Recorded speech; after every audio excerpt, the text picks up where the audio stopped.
Hello, ഇന്ന് വാടക കരാർ പുതുക്കാനായിട്ട് മുദ്രപത്രം വാങ്ങാൻ പോയപ്പോഴാണ് എൻ്റെ മനസ്സിലൊരു അതിഭയങ്കരമായ സംശയം ഉടലെടുത്തത്.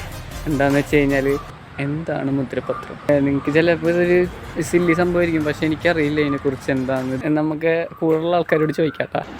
What is മുദ്രപത്രം? ഇതാണ് ആ രേഖ. ലീഗലി ഒരു ഉറപ്പിന് വേണ്ടിയിട്ടുണ്ടെങ്കിൽ മുദ്രപത്രം എന്നാൽ എന്ത്? മുദ്ര ഉള്ള പത്രം, അതാണ് മുദ്രപത്രം. എഗ്രിമെന്റുകൾ ഒപ്പിടാൻ, സ്ഥലക്കച്ചവടം, വീട് കച്ചവടം. ആരുണ്ടാക്കണേ? കറൻസി പോലെ തന്നെ വാല്യൂ ആണല്ലോ. അറിയണമെങ്കിൽ ഗൂഗിൾ ചെയ്തൊക്കെ യൂട്യൂബ് നോക്കാം. മുദ്രപത്രം നമ്മൾ എന്ത് ഗവൺമെന്റ് കാര്യങ്ങൾക്കും ഉപയോഗിക്കുന്നത്. ഇപ്പൊ വലിയ സ്ഥലങ്ങളൊക്കെ വെക്കുന്നതിന് വ്യത്യാസമല്ലേ? അതിന്റെ വാല്യൂ കാണും. ഇത്ര ഗവൺമെന്റ് കാണും. ഇപ്പൊ നമ്മൾ കാണൂല ഒരു